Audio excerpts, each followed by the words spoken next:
Guten Tag, hallo, hallo, moin, moin, na, na, Jambo Karibu, everybody, Jambo Karibu.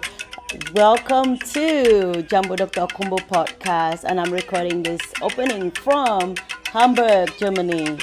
I recorded this session in LA, but you know how it goes. Sometimes you travel and you work as you go. So I want you to enjoy the episode today with Dr. Eugene Kim. And this episode is titled The Evolution of AI in Education.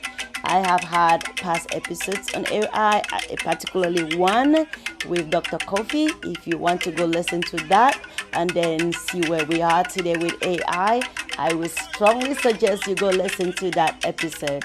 It will give you a time lapse of how the thinking has been from the last time until today. So, welcome again. I'm excited to share this episode with you. And for those of you who do not know Dr. Kim, I do the intercultural series with Dr. Kim. So, go back and look at past episodes and you will see the intercultural series that I do with Dr. Kim. But for now, we wanted to share with you the evolution in AI, some of the things we've been working on, some of the different growth that we have experienced over the last few months or years or couple of years. Again, welcome to Jambo Dr. Akumbu podcast from Hamburg, Germany. All right, Jambo, Dr. Kim. Jambo. Jambo, how you doing? Good, good. It's been a while. We've had busy Likewise. lives. That's right. Yeah. I know What's going that on? not much, just staying busy, doing school related stuff, teaching, writing, and Yeah, traveling. yeah, We did the Japan yeah, travel yeah. together, which is a while back. And before that, you That's had right. done extensive Yeah. travel. And I know you love Korea and have roots there. So I was Mm-hmm. privileged to stop in Korea Mm-hmm. for a while with South Korea. And I went to That's right. uh, the demilitarized zone, even though I didn't go as far as I would have loved to.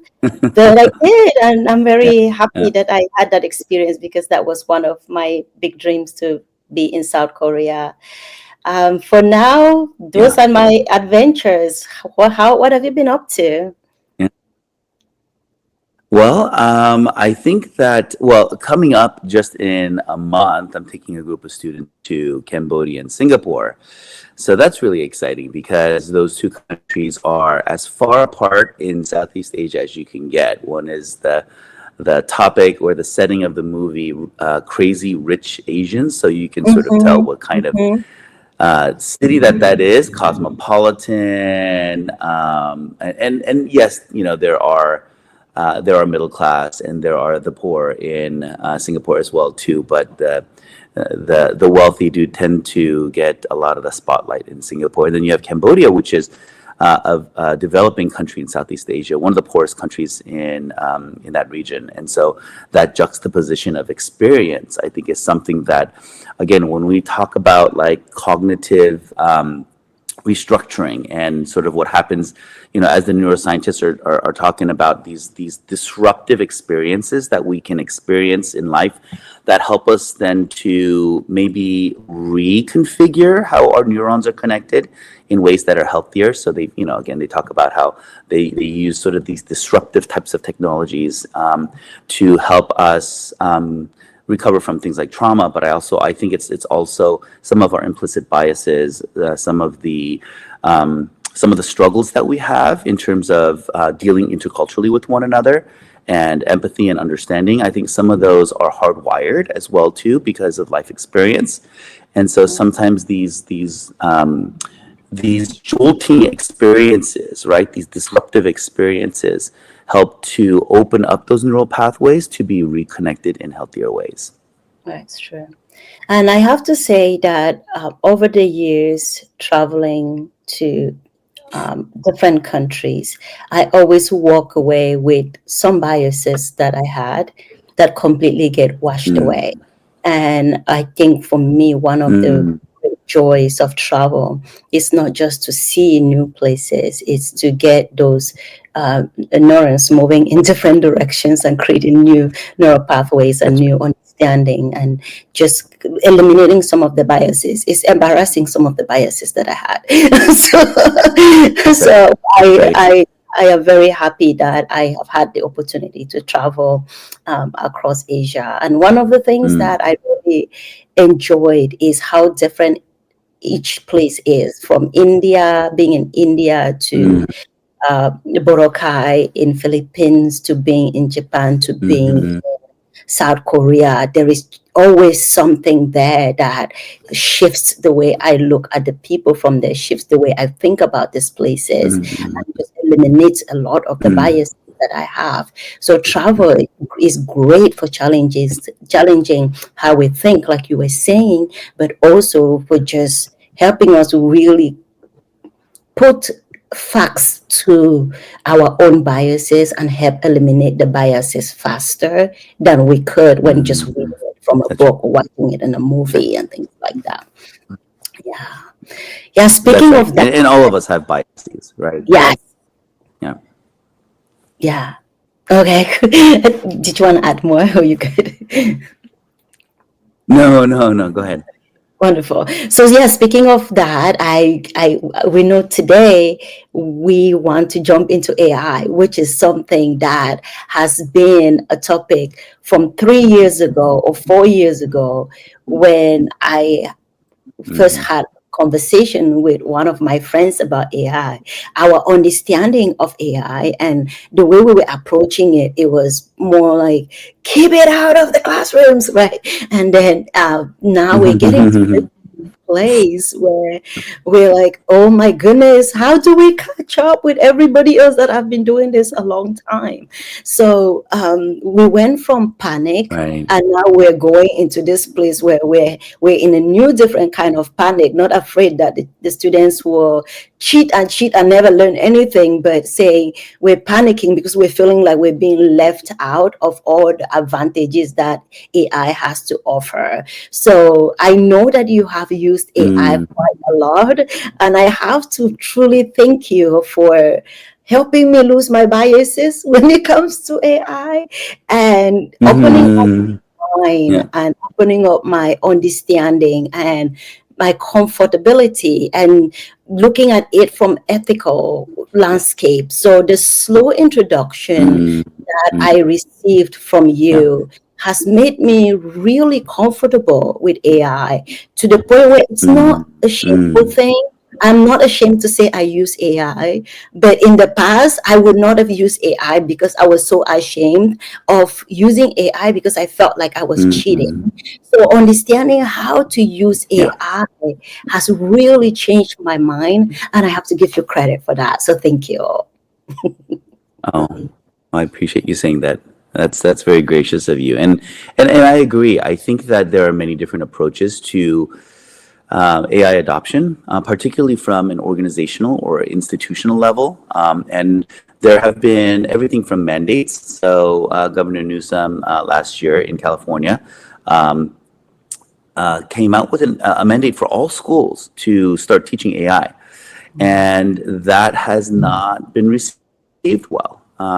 Number one, because we still have a lot of educators and teachers that are afraid of AI, that see that AI presents significant risks, that AI is limited in its scope and its capability because of its error rate, what we oftentimes hear about as hallucinations, but its Mhm. inaccuracy and lack of reliability at times.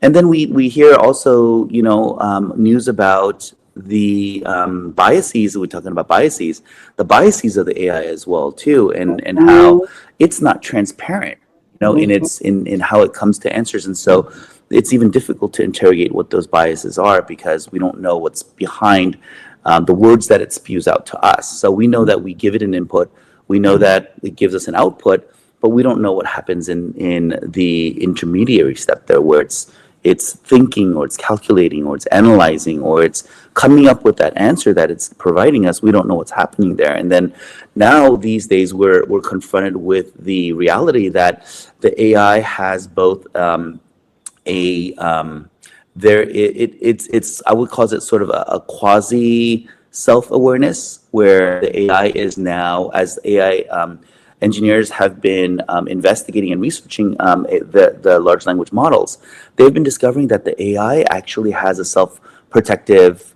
stance, that it will do things and say things to protect itself Right. from being, for example, shut down or eliminated. And so we're seeing AI also practice deception, that it will lie to human beings in Yes. order to get to an objective. And so there's a lot there, right? And so there's a lot of reasons why, folks like you and folks like everyone, that in all segments of society, not only education, why we might fear, why we might hesitate, why we might be just a little bit, that the risks might outweigh some of the benefits for us. And so I think that that's part of this journey, is about the experience of the other. And I'm going to talk about AI as a type of other. It's Mm, been called as opposed to artificial intelligence. Um, um, Yuval Harari has called it alien intelligence. mm, And so he refers to it as something that is so different from human intelligence that we have to create a new category for it. And so it is a type of other. And so understanding the other takes both a willingness and an openness, but also it takes that interaction. So I would say to everyone who's a little bit hesitant or a little bit fearful or anxious about AI, is to learn more about it, and to not only just learn on a cognitive level, but on a real felt level, on a practical level, to go out there and actually use it, and to use a variety of different AIs, and to see what are its actual capabilities, and is it all that people say that it is, or is it as fearsome as people make it out to be? And I think that those are the kind of practices that I try to embody, this open stance and experimentalism, but also I try to impart that to others and share that with others, that it's not something that we need to run away from. It's something instead that we need to approach with an open mind, but a critical mind as well. mhm. Yeah, as you're saying this, I remember the when I started using it, the thing that really stood out to me was that ethical part that you mentioned.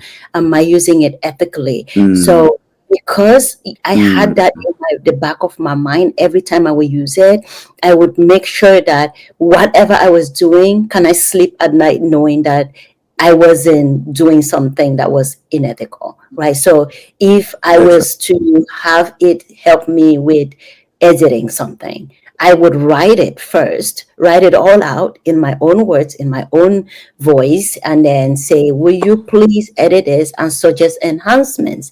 So that way I know that Yeah, I gave something to do. And then it yeah, comes back to me sometimes, like you're saying with the hallucinations, you come back to me with things that I had not added. But imagine if I had just that's right. dropped a prompt and said, hey, write this email to this person saying this. It will write things that are not there, and I will just copy paste, and then it will be completely wrong. So so many times I have caught it lying, like you were saying things, and I would be like, no, that's not factual. That's not what I said. I gave it more stricter guidelines and say, stick to the context that I gave you, or if you're making a suggestion, mark it out so I see what suggestions you made, so that I can incorporate it Mm, myself, or I can review it before yeah, moving on. So it's a now I it is a relationship. So I like the idea that we're looking at it as an order, and not just as something that is just there to just for us to just use, uh, like a servant, mm, get me this, get me that. No, it is a relationship now mhm, that I have with it, where I know that what I want it to do, I am still the expert in what I want it to do. That way, if it's giving me something that is not correct, I know that it is not correct because I know the content.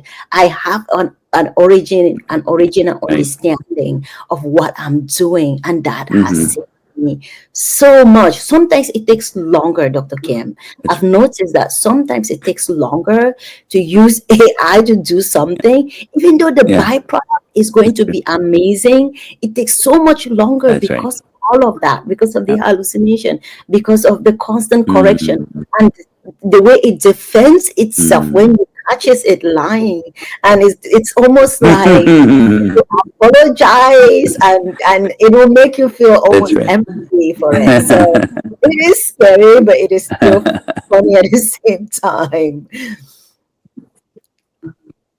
There are two things that that just really stuck with me as you were sharing your personal use and engagement with AI.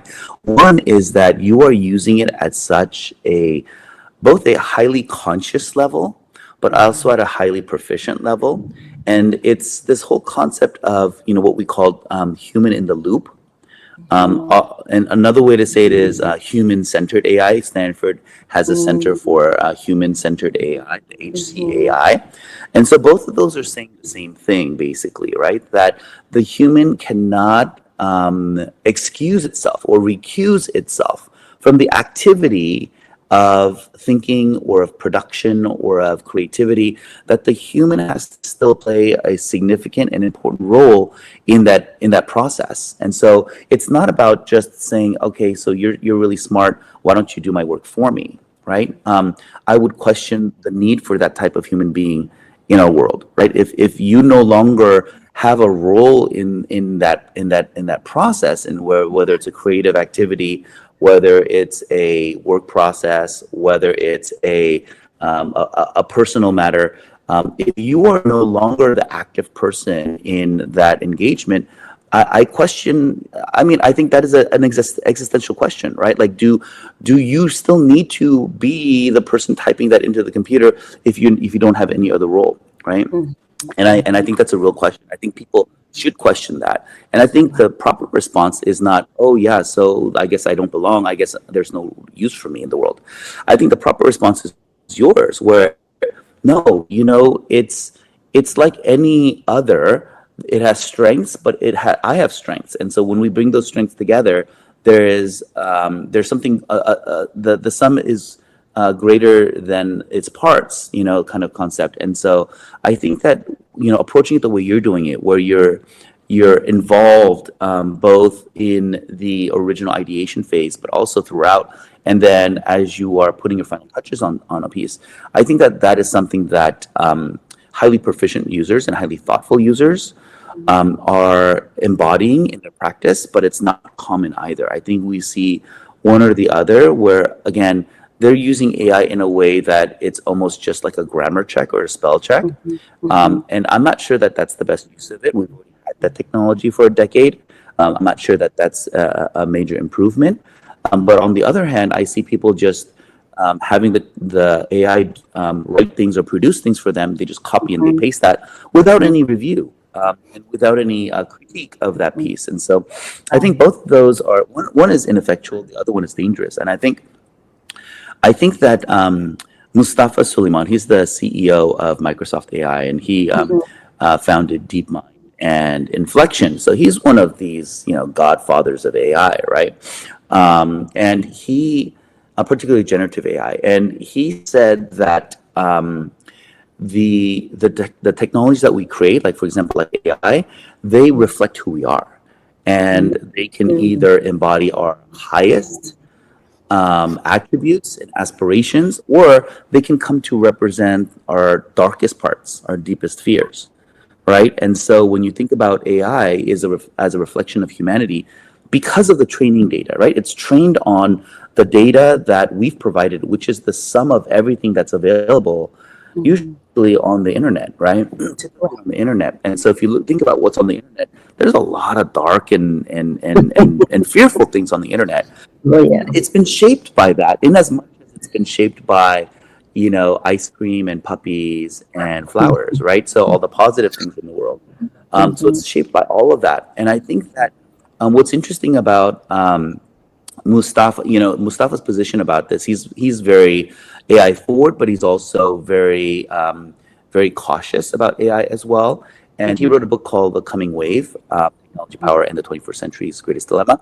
And alongside this notion that AI reflects us, he also makes a contradictory statement in the book. He says that the real danger is not that we are rather, it's the real danger is not so much that the AI is becoming like us, although that's true. The real danger is that we're becoming more like machines, right? Uh, Or how we sort of think about AI, right? As wow. these mechanical things, these unfeeling things, right? And I think you see that with social media. You see that with our social Mhm. distancing. You know, after COVID, you see that with remote working. You see how we are distancing ourselves from our fellow human beings, and so in a lot of ways, the technology and our choices around technology. It's not just technology itself; it's our choices are dehumanizing us. And I think that we have to awaken to the reality that there's a lot that we're giving up when we're using these technologies. We have to again realize that unless we are intentional about keeping humans at the center of that enterprise, that unless Mhm. we maintain humanity in that loop, that we are at danger of displacing ourselves. It's not the AI is going to displace us. We're Mhm. removing ourselves from our own humanity and our own human enterprise. And I think that that is something we need to critically think about and our role in that, and not just blame it on AI. That's powerful. That is really Mm, powerful because we really look at things. I think we are in this microwave. We're still in this microwave mindset that everything should be easier for mm, us and everything should be serving us, right? mm, So we don't look at things like mm, collaboration or something that can help enhance our abilities. We look at it like, how does this serve us? mm, And that mindset is one of yeah. the things that, if we can start changing that mindset as educators, then it will help. It will also help with some of the points that you've made, right? And also preserve Yeah. our own personality, our own identity as we write, as we use it in different things, image creation or other aspects of our lives. It is an extension of us in some way, and all of that then Mm, builds a better product and helps our writing better and all mm-hmm. of. So yeah, I really appreciate That's you right. bringing deep details, and I would love for you to please share all these resources and these authors that you have cited. That way we can put it in the description for people Absolutely. that want to go out and read more. And again, like we're saying, it's not just about reading. The reading is to get us to be comfortable. The reading is to get us to Mm, have better understanding. But mm-hmm. the strength is in the doing. The strength is in the trying. Mm-hmm. Because you could have told me Yeah. as many times as you told me, and I could have read as many as I could have read. I could have listened to 100 podcasts. I could have read books. But as long as I don't try it, it doesn't make any difference. Some of the valuable lessons that I've had, and some of the ways I've better understood some of the things that you have been telling me, is by doing. Like I'm like, oh, Dr. Kim said this, and by doing it, I start to see the things that you're saying, and then the things that I'm reading, the other people I'm listening to, then those things resonate. They make sense. They connect. Then they help me become more comfortable. I would like to share with you the example. Mm, Yeah, yeah, thank you. I would like to share with you the example of the work that I did with the Chronicles of Ayana and Kamo. I used mm, AI instead mm. of it, but I had to build out these stories. These stories are based off of research that I did in Kenya, and the stories are based off of my That's right. own childhood stories.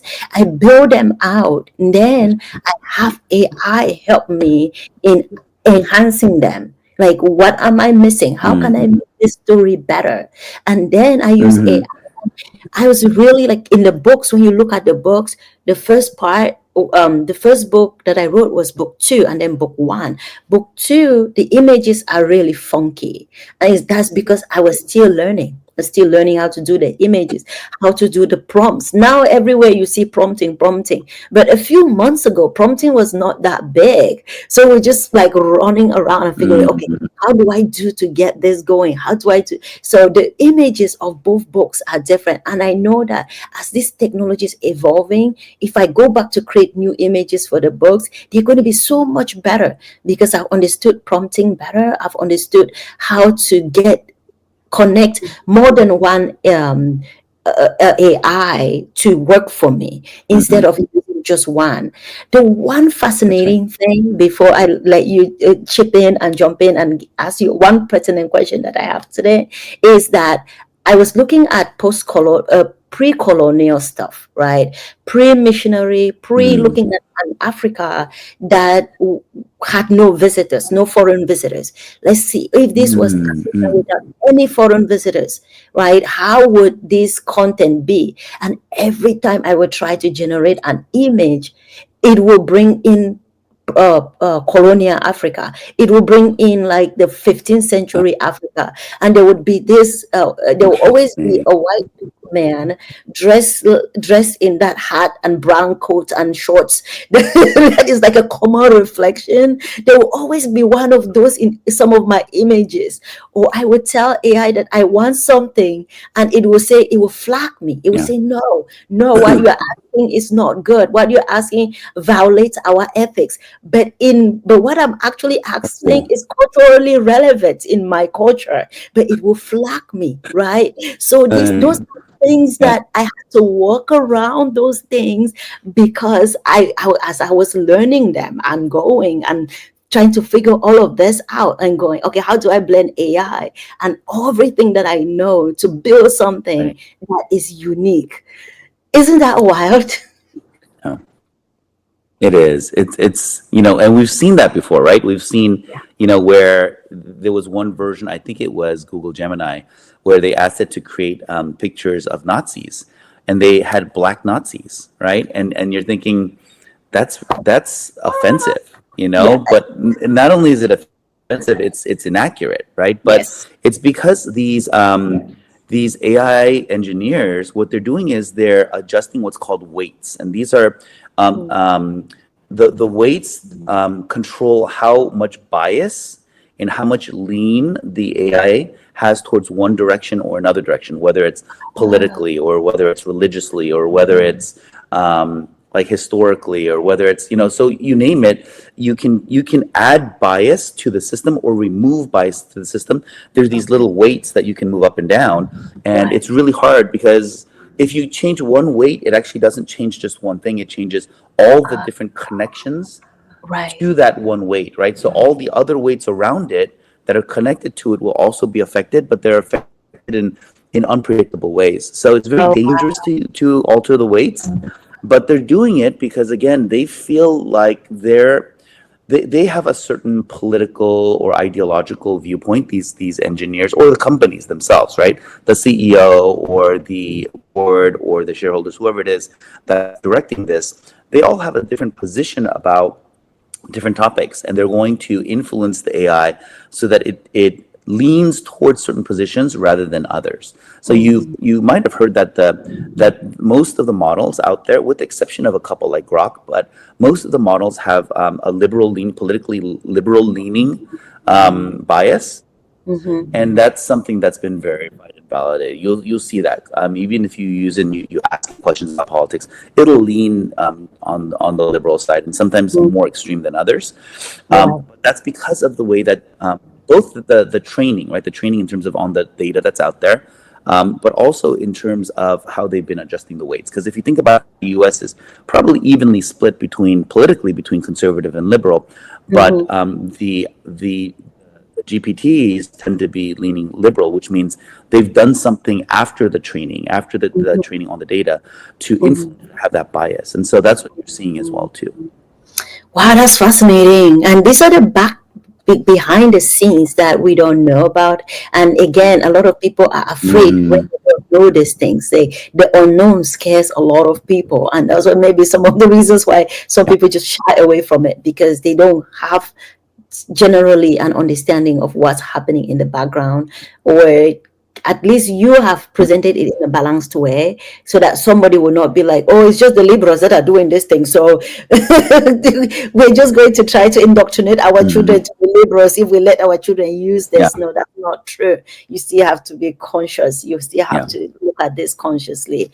Now, with all of this, Dr. Kim, with all of this evolution and knowledge, can you just, in your opinion, just walk us through maybe the last 5 years of AI or the last 10 years, how you Mm. think it has evolved in the classrooms and in the schools, and how were schools behaving towards it? We know, as I said in the beginning, I personally was like, get away, you're cheating, until, and then now being a user. So how have you personally Yeah. evolved, and how have you seen it evolve in the education industry? That's a good question. I think that first to redefine sort of what the range of time, because I would say there was nothing happening 10 years ago. Even 5 years ago, there was nothing happening, right? Because generative AI was born. Let me put it a different way. Generative AI was introduced to the world with ChatGPT. ChatGPT was the first consumer level, publicly available generative AI model. And what we mean by generative AI is that it has the capacity to create. It has the capacity to, in other words, generate. It's in the name itself, to generate content, right? And a lot of times people say, "Oh, it's just regurgitating things it's seeing elsewhere." It's not actually regurgitating anything. It's unique. Most of the things that GPT produces are completely unique. They've never been seen before anywhere, but they are compilations, maybe compilations of things we've seen before, or pieces of Mhm. things we've seen before. They seem familiar to us, but the generative part of AI means that it is inventive, it's creative.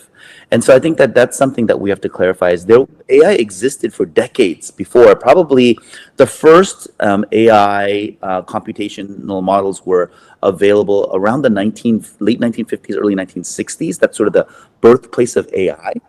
But Mhm. generative AI, we're using these large language models where we can talk to it and it talks back to us, and we write to it and it writes back to us. Those didn't exist to the public before November 2022. So we're Right. talking about less than 3 years ago, right? It Mhm. hasn't been around. The lifespan of generative AI is not very long. So we can't even talk about what were we doing 5 years ago. The question Mhm. really is, what were we doing one year ago, right? What were we doing 2 years ago? I think, Yes.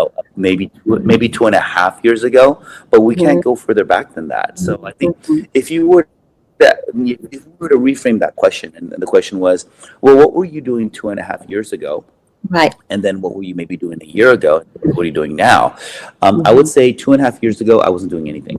I was just introduced to it. My daughter had come home from college. She graduated from college now, but she was a cognitive science major at Mhm. Berkeley, Mhm. and she was part of some of the groundbreaking research teams. So she was Mhm. on some AI research projects while she was at Berkeley, and I had a front row seat. I was not involved with any of this research, but I was invited by her to join her.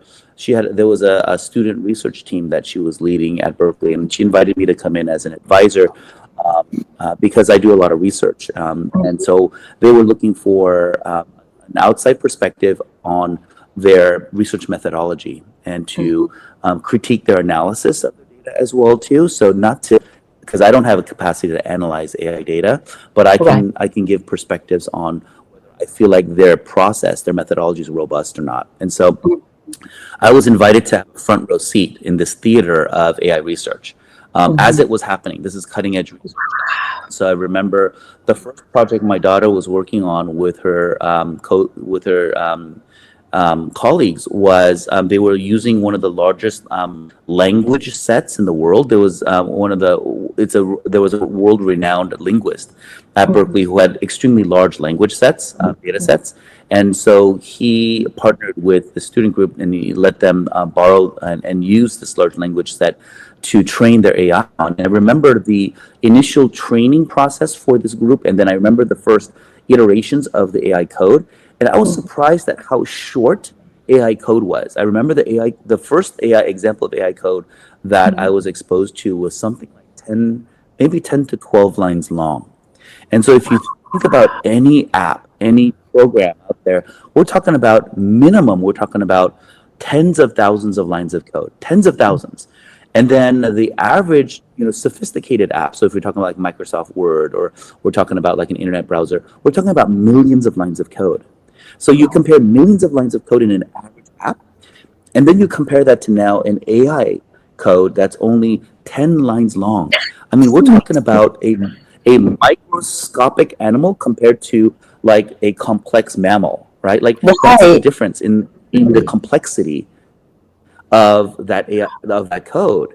And so and I looked at it and I thought, how could this be an AI? How could it be that simple? And what Right. I came to realize was that the power of AI is not in the code itself. The power of the AI is in the training data and in the reinforcement learning. Remember I talked about those weights that you can adjust? The Mm-hmm. reinforcement learning that happens after the training, that's where the power of the AI is. That's where we get these large language models from. It's not the Mm-hmm. code itself. The code itself is extremely simple. It's almost basic. Like almost anyone can learn how to create an AI code. And now you can ask AI to create its own AI code. But even if you had to write it yourself, you could Right. probably learn how to do it in about like 2 or 3 hours. Even if you don't know anything about coding, you can learn how to create an AI code. It's very, very simple, like 10-line AI code in a couple of hours. And that's astounding to think that you can do that where regular computer programming takes, thousands of hours really to master. If you look at the top coders in a lot of the companies today, thousands of hours of coding. So I would say 2.5 years ago, my daughter came home. This is before I learned about any of this, all these research projects on AI that she was involved with. But she came home and she opened her computer and she said, "Hey, Dad, I got to show you something that all the kids at Berkeley are starting to use this, and it's just amazing what it can do." And I said, "Oh, okay." And so this is in December 2022. And she opens her laptop and she says, "Okay, just why don't you come up with two things that you like?" And I said, "Okay, I like puppies and I like ice cream." And so those are my two words, puppies and ice cream. And so she types away and she turns her computer around and there's this poem about puppies and ice cream. And I thought, okay, so that's just like a Google search, right? You just search for poems about puppies and ice cream. There's probably poems about puppies and ice cream in the world, right? Whether it's a professional poet, maybe it's a child that wrote it, but there's got to be some people that wrote about puppies and ice cream. So she's like, "Okay, Dad, come up, add another word that's completely unrelated." And I said, "That you like." I said, "All right, I'm a fan of Mazda Miatas. So how about a Mazda Miata?" So she types in Mazda Miata. It's a sports car. And she types it in, turns it around. A new poem about puppies and ice cream and Mazda Miatas. And I'm thinking, okay, now this is a little bit strange. Like, how do you do that? And it did it in like 1 second, right? It wasn't like it took time to do it. And then she kept asking me for more words, and I gave her new words. And every time I asked her for words, turn the computer around, and I'd see a new poem. And she said, "Okay, how about like let's try like the style of poetry?" I said, "Okay, how about Shakespearean?" So she typed in Shakespearean. She turns around, and all of a sudden it's this beautiful Shakespearean sonnet, And then how about like a haiku? It's a haiku about iambic pentameter. I mean, no matter what I threw at her, she would just type a few words, turn the computer around, and all of a sudden there's this beautiful poem about puppies and ice cream and Mazda Miatas in all of these different poetic forms. And I thought, wow, the world is changing. Like, the Yes. world has changed, and I just didn't realize it. Yes. Like I didn't know that we're here now, and yet her estimation was everyone at Berkeley, all the students she knew were already using it. This is 1 month after it was released. Everyone at Berkeley is already using it. I'm thinking, I am so behind, Yeah. and I That's am only every one other month. every other educator and adult on the face of this planet is behind. Like every Yes. adult, it's all the kids are already using it. They're already using it to help them write papers, helping it to come up with answers to questions that they might have. They're already using it, and we don't even know that it exists. That's how far behind we are as adults. And I realized I've got to start using this. And so I just started experimenting slowly with it. I just didn't realize what it was capable of, or maybe I didn't have the right imagination to realize what it was capable of. So I was actually I took a very open stance towards AI, but I was not very progressive. I did not experiment hard with AI. I just did sort of casual things for myself, for my personal use. I would call that a stage one user, right? A stage zero Right. user is someone who Yeah. doesn't use AI at all, who's afraid of it, ignorant of it. That's where I was before my daughter came home for Christmas. And then afterwards, I was probably stage one where I'm using it, but it's sort of like for personal use. Like, everyone's probably done the, help me find a recipe for like 3 things I have in my refrigerator for dinner tonight, right? Like things like that, Yeah. or help me plan my vacation this summer, right? Vacation. Like we've all sort of used it for that, and that was my first year of ChatGPT was basically using it for things like that. I was very I just scratched the surface, and really wasn't using it at the level at which it could be used. And so maybe not a whole year, maybe I'd say maybe a good 6 to 7 months. The first 6 to 7 months, it was just very, very basic. And then again, my daughter comes home from college in the summer, and then she introduces me to new things. And so I continued to slowly advance in my understanding of the field, but it took a while. And then there was this pivot moment, and I would say it was listening to people like Ethan Mollick, who is AI, what I would call stage 4 AI adoption, which is using AI to engage with students independently of the human educator. So he was a pioneer in the field of using AI simulations in the educational arena.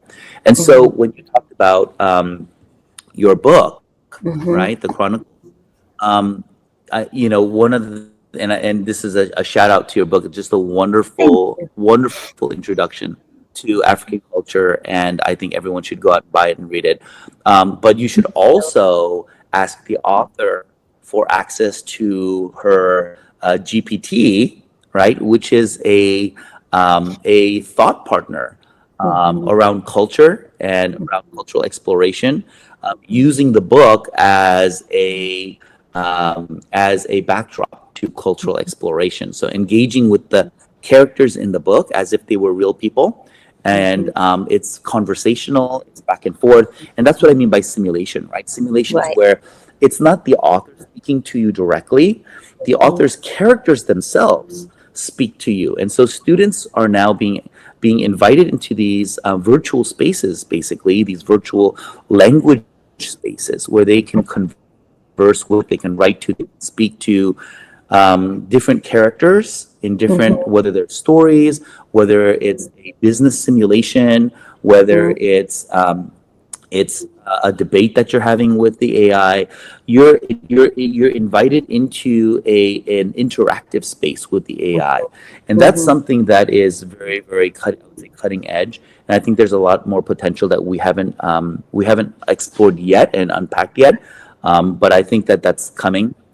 And then some other layers of that is, in education. And so this is my journey, right? So I started using AI to help me create, whether it's a lesson plan or even to analyze. For example, I use it to analyze my syllabi and to let me know where are some areas that I can improve on. If I want to increase student learning and increase student engagement in their learning, like what are some areas that I could improve on in terms of my syllabi?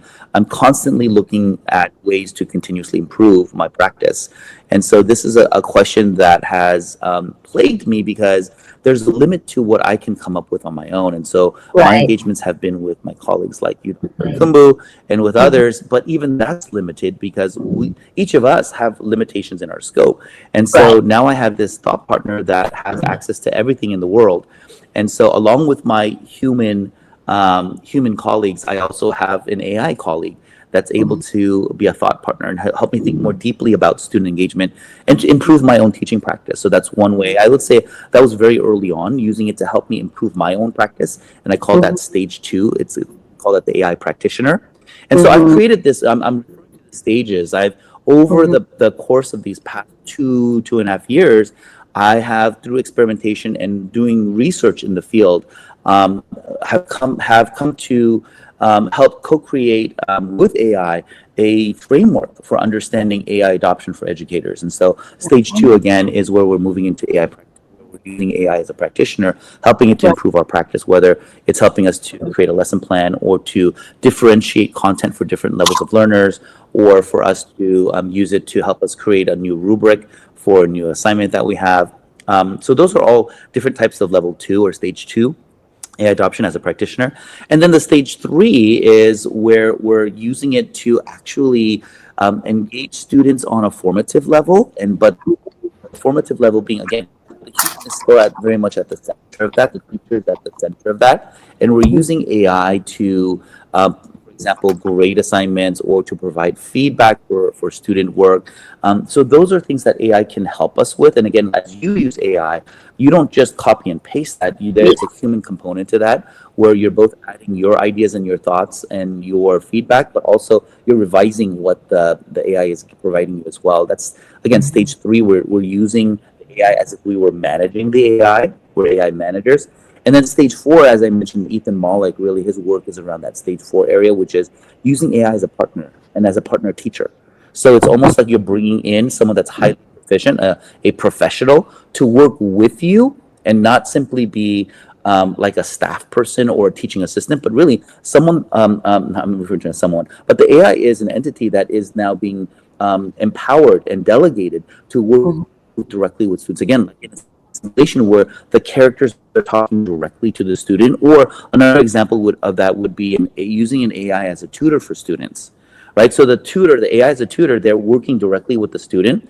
The student is not, you're not included in that conversation normally, right? You're not mediating that conversation. The AI is not giving you the tutoring, and then you're not passing that on to students.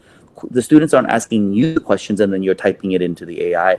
The students and the AI are having their own dialogue. Right. And so you're almost removing the teacher now from that engagement.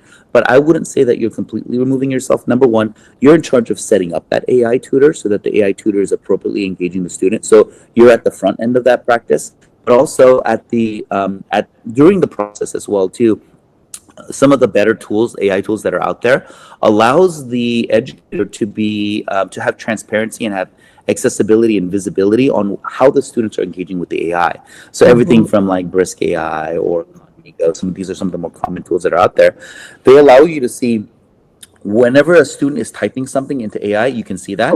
And whenever the AI is producing something back to the students, you're able to see that as well too. So you're able to see the entire dialogue. You're just not involved in the dialogue.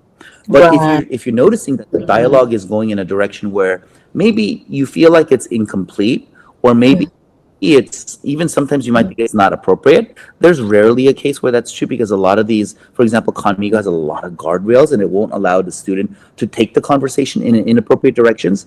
It's that, again, that post training, those weights, right? So it doesn't allow the student to like say, oh, like tell me how to create a bomb, or like tell me about how to get drugs, or it doesn't let them have these conversations, even if it's about something educational. Let's say you're studying mathematics. If the student says, well, teach me about history, the AI tutor will say, no, let's focus on the math right now. We're focusing on math. Let's talk about the math right now. We can talk about history later. So the AI is designed in a way, the tutor is designed in a way that you can't pull it away from its role as a teacher and as a good teacher, right? It's trained to be a good teacher. So I would say the teacher is still involved, but it's not directly involved in the interaction itself. And so stage four takes a lot of risk. But again, Ethan Malik at University of Pennsylvania, and he wrote a book called Co-Intelligence. And so looking at AI as a partner rather than as simply as a tool, very, very advanced techniques. But we're starting to see educators warm up to that as well too. A lot of educators are using simulations. They're using AIs as tutors. And you're using that, Dr. Akumbu, your book. And I think that it speaks to how progressive and how open you are to using AI very, very deeply. Yeah. Wow, this is fascinating. I know we've talked overall several times, and I've learned so much from you and on this journey again because of your mentorship and your leadership. I didn't know the backstory. I didn't know about your daughter. I didn't know how you even got involved in this and how deeply involved you are Mhm. in this. So I know that you're deeply involved, but I didn't know how you got involved. And I'm really honored Mhm. that you started this really early, and you're engaging with it deeply. You're engaging with it deeply. So I am grateful for that, and I think that the audience are going to benefit greatly from the conversations we've shared today, and from the dialogue and Mhm. the resources that you will share. Because again, you have to get that awareness, and then you got to get the courage to try it, and then you got to start growing in those levels and stages that you just described. So I'm excited, and I Yeah. hope that people will want to learn more, and people will want to hear more about this, and that we can do more. So I will share this out and see how much engagement we get. I think that we are at almost 50 minutes or 48 minutes, and I don't want us to give too much to our audience, and let them digest what we have. There is more. There is stuff Sure. that I wanted us to look at that has to do with policy, that have to do Mhm. with the cultural, cross cultural, and just Mhm. like wondering questions like, if countries that are across Asia, Africa, or countries in the East or the global South are not playing their part in putting in content into this, how is it going to affect the future? In the future, are we going to be saying decolonize AI like we're saying decolonize education if we're not playing our part right Right. now? So these are Yeah. exciting things, and things that I want to talk That's right. about, that I'm hoping that our next episodes we might be able to dig deeper again and look at other areas of AI. Is there any final Let's do words that. that you have before we close it up? Absolutely. I think that the message I want to put out there is, think critically about AI, and approach it carefully, but do approach it, engage with it, learn about it, try it out, and try a variety of different AI tools. There's so much more than just ChatGPT out there. And Mhm. there are a lot of ways that it could benefit your life. It can make you more productive, make you more efficient, but always remember those concepts of keeping humans in the loop. And as we think about AI, making sure that it's human centered. So I would leave with that. Wonderful. And on that note, thank you so much for, I always say, educators like you do so much hard work behind the scenes, and you gain so much knowledge, and you're so generous with sharing it so freely. So I thank you for your generosity of sharing your knowledge, and for your generosity of time, and making sure that we have these Mm. resources that are hard earned. You had to work hard to gain this knowledge, and you're sharing it generously. For that, I want to thank you and honor you for all the work that you do, and for your mentorship and for your leadership. Thank you so much, and have a wonderful day. And I look forward to the Absolutely. next one with you. Thank you. Myself as well. Take care. Thank you.